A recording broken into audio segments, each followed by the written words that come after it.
उस देश की सरहद को कोई छू नहीं सकता जिस देश की सरहद की निगहबान हो जवान और किसान। अगर हमें छेड़ेंगे तो हम छोड़ेंगे नहीं। जब तक बिल वापसी नहीं तब तक घर वापसी नहीं। 70 साल से हमारे कांधे पर हल था, लेकिन अभी तक हमारी समस्या का हल नहीं है। एक आदमी रोटी बेलता है, एक आदमी रोटी खाता है। एक ऐसा आदमी भी है जो रोटी से खेलता है। जिस ओर जवानी चलती है उस ओर जमाना चलता है।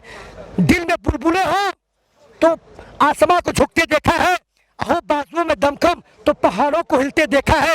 नहीं चूम लेती मंजिलें यूं ही किसी कदमों को, तूफान जोशो तमन्नाओं में मुश्किलों को ढलते देखा, मुश्किलों को ढलते देखा। ये मैं मणिदेव चतुर्वेदी रिटायर्ड बीएसएफ बनारस से एक बार फिर 28 जनवरी की बात दोहराई गई। जिस प्रकार 28 जनवरी को हमें एक बार प्लान किया था यहाँ से उखाड़ने का, भगाने का, पुलिस की मौजूदगी में। आज भी पुलिस मौजूद थी और मौजूदगी में उनके हमको वहाँ से भगाने का कार्य करने वाले थे। हमारा मंच कब्जा करने का प्रयास किया था। सबसे बड़ा सवाल मेरे देशवासियों मैं पूछना चाहता हूँ, जब गाजीपुर बॉर्डर अति संवेदनशील है तो उनको वहाँ पे स्वागत करने का किसने परमिशन दिया?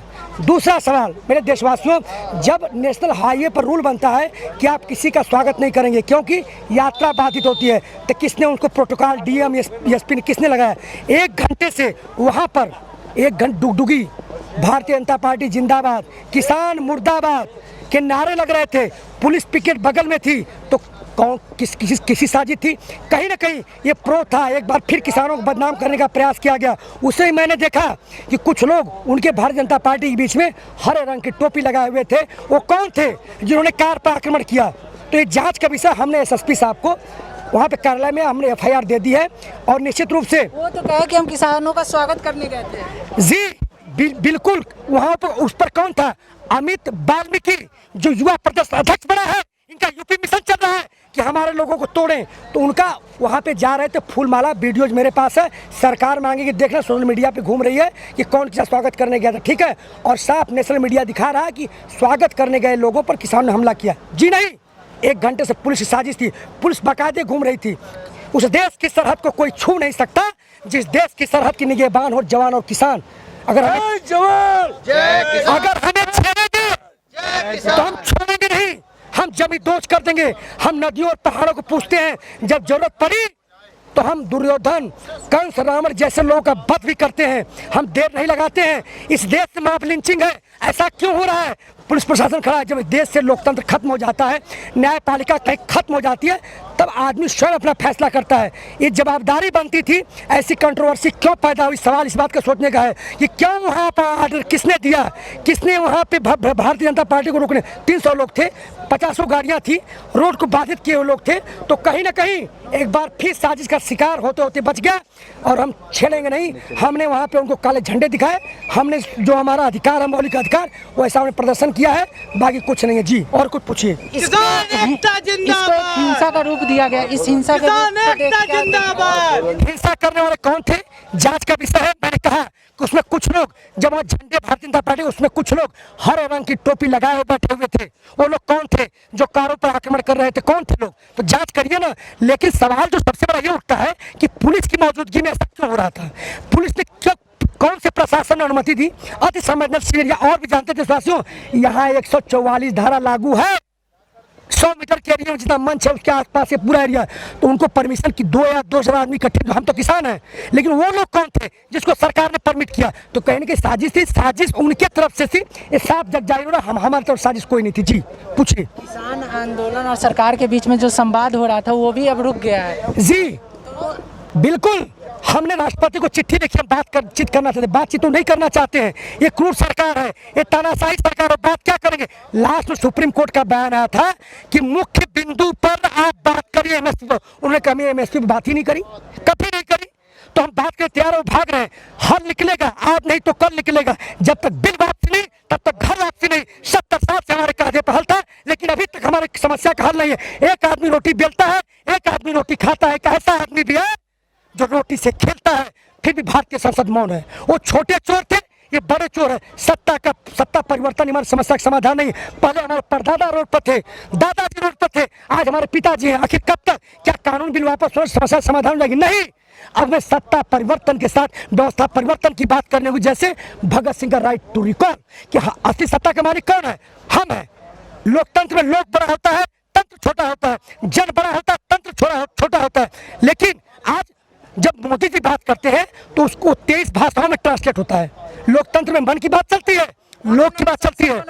मैं कह रहा हूँ ना, वो तो कुछ भी करेंगे, लेकिन उनके सुनिए, जिस ओर जवानी चलती है उस ओर जमाना चलता है। दिल में बुलबुलें हो तो आसमां को झुकते देखा है, हो बाजुओं में दमखम तो पहाड़ों को हिलते देखा है। नहीं चूम लेती मंजिलें यूं ही किसी कदमों को, तूफान जो सो तमन्नाओं में मुश्किलों को ढलते देखा, मुश्किलों को ढलते देखा। ये जो हमारी आवाज है ना, उस सोने की लंका को जो बनवा रहे हैं, अगर ध्वस्त नहीं कर दिया तो कहना। और ये इतिहास करा है कि जब जब तानाशाह फेल हुए हैं, चाहे हिटलर हुआ, जहर खा के मरे हैं।